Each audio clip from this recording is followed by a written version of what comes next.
જય જવાન જય કિસાન। હું છું તૃપ્તિ વાછાણી, ક્રિશ ઓર્ગેનિક ઉપલેટાથી। હવે આપણે અત્યારે જે હું પ્લોટની અંદર ઊભી છું એ સીડ ટુ હાર્વેસ્ટિંગ પ્લોટ છે।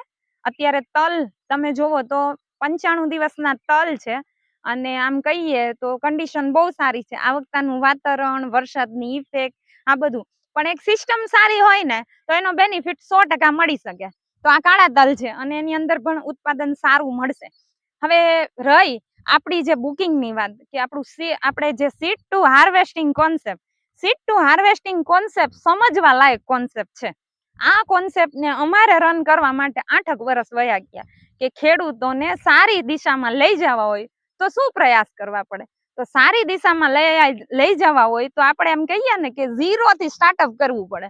તો એનું મેનેજમેન્ટ કરવું પડે। તો મેનેજમેન્ટ કેવું કરવું પડે કે પહેલેથી જ્યારે બિયારણથી, ખાતરથી, પટ મારવાથી માંડી અને બધી જ પ્રોસેસ સ્ટેપ બાય સ્ટેપ જ્યારે કરવામાં આવે ને ત્યારે જ ઉત્પાદન મળી શકે। હવે આપણી જમીન એવી સક્ષમ નથી હો કે સારું ઉત્પાદન લઈ શકાય। આજે ના ઉત્પાદન 80% ના રેશિયો ઉત્પાદનમાં તકલીફ આવે છે। તો આ તકલીફ ક્યારે આવે છે? કાંઈક મેનેજમેન્ટમાં અભાવ છે ત્યારે આવે છે અને જમીન સક્ષમ નથી ત્યારે આવે છે।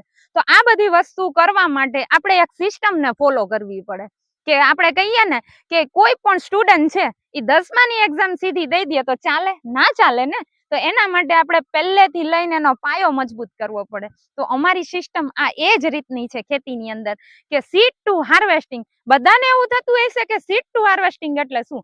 પાક વાવો અને લણણી સુધીની પ્રોસેસ। એમાં મેનેજમેન્ટ અમારા ગ્રુપ ચાલતા હોય, અમારા ગ્રુપના માધ્યમથી ઘણું બધું ખેડૂતો શીખતા હોય। આજે ઘણા બધા ખેડૂતો સીડ ટુ હાર્વેસ્ટિંગમાં વળી ચૂક્યા છે। આપણે 3 ગ્રુપ ચાલે છે। એ ગ્રુપની અંદર તમારે જો સીડ ટુ હાર્વેસ્ટિંગ કરાવવું હોય તો હમણાં જ બુકિંગ ચાલુ થઈ ગયું છે। અત્યારે 10 તારીખથી કાલ લઈને પ્રમદીથી 10/5 થી લઈ અને 10/6 સુધીનું આપણું 1 મહિના દિવસનું બુકિંગ રહેશે। એમાં તમારે ગામનું નામ, પોતાનો જે કયા તાલુકાની અંદર છે, આ બધી જ વસ્તુ, કયો પાક વાવવો છે, આ બધી વસ્તુની ડિટેલ તમારે અમને આપવાની રહેશે ગ્રુપના માધ્યમથી। અને ક્યાં ગામથી છો તમારે એ માટે પહેલા તો શું કરવું પડશે? ગ્રુપમાં જોડાવવું પડશે। પછી તમારે એ ડિટેલ્સ આપવાની રહેશે। પછી અમે અહીંથી તમને માર્ગદર્શન આપશું કે તમે જમીનનો લેબ કરાવેલો છે કે નથી કરાવેલો, એ ઉપરથી આપણે પ્રોસેસ કરશું અને તમારી જમીન કઈ ટાઈપની છે બધું જ જાણશું।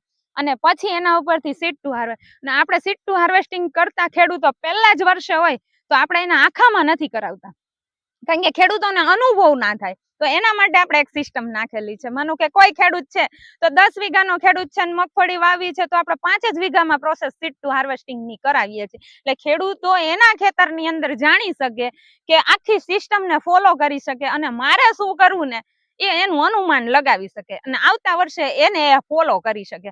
આજે આપણી પાસે છે ને આમ જોઈએ ને તો 5-5 વર્ષ જૂના ખેડૂતો છે। તો એ જ સિસ્ટમમાં આપણે લઈ આવ્યા છીએ। આજે એને કોઈ તકલીફ નથી। એટલે સીડ ટુ હાર્વેસ્ટિંગ ખેતી ઉપર જ પોસિબલ છે સારું ઉત્પાદન લેવું। આજે બધાના એવા પ્રશ્ન કે ખેતીની અંદર ઉત્પાદન નથી મળતું, ખેતી ખર્ચા લાયક છે ખેતીની અંદર, પણ આપણે મેનેજમેન્ટ કરતા શીખીએ છીએ, આપણે એને ધ્યાન રાખતા શીખીએ છીએ। આપણું બાળક હોય ને તોય આપણે એનું ધ્યાન રાખીએ છીએ। તો આ તો ખેતી છે, તો એના પહેલા તો મેનેજમેન્ટ કરવું પડે। એટલે આવું સરસનું અમારું મેનેજમેન્ટ કોઈ પણને કરવું હોય તો અમારું સીડ ટુ હાર્વેસ્ટિંગ નું બુકિંગ, ઘણા બધાના કોલિંગ હતા કે મેડમ તમારું સીડ ટુ હાર્વેસ્ટિંગ નું બુકિંગ ક્યારે ખુલશે? તો આજે એ તારીખ આવી ગઈ છે। 10/5 થી લઈ અને 10/6 સુધીમાં આપણું બુકિંગ 1 મહિનો દિવસ રહેવાનું છે અને હરેક પાકની અંદર આપણું સીડ ટુ હાર્વેસ્ટિંગ થશે। તમારું ગામનું નામ, પોતાનું નામ છે, પાક કયો વાવવો છે, આ બધી જ ડિટેલ તમારા વોટ્સઅપના માધ્યમથી અમને આપવાની રહેશે। અને પછી આપણે અમારા ગ્રુપની માહિતી, અમારા ગ્રુપની અંદર જોડાવાનું અને અમારા ગ્રુપના માધ્યમથી તમે તમારી ખેતીને બેસ્ટ કરી શકો છો। તો કરાવો તમે પણ સીડ ટુ હાર્વેસ્ટિંગ। અને મારો નંબર છે 9429576650। આ નંબર ઉપર પાછો આપી દઉં છું, રિપીટ 9429576650।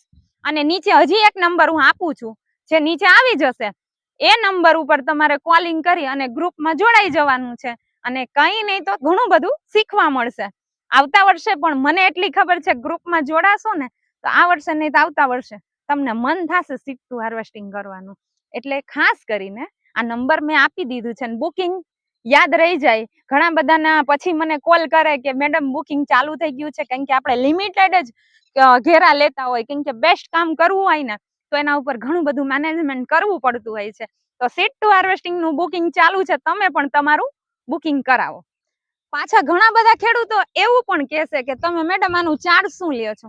જો આપણું મેનેજમેન્ટ હોય ને ત્યાં માર્ગદર્શન આપણે 100% આપીએ છીએ, ક્યારે એની ટાઈમ ગમે ત્યારે આપીએ છીએ, પણ આપણું સીડ ટુ હાર્વેસ્ટિંગ હોય એમાં આપણે કોઈ ચાર્જ લેતા નથી માર્ગદર્શનનો.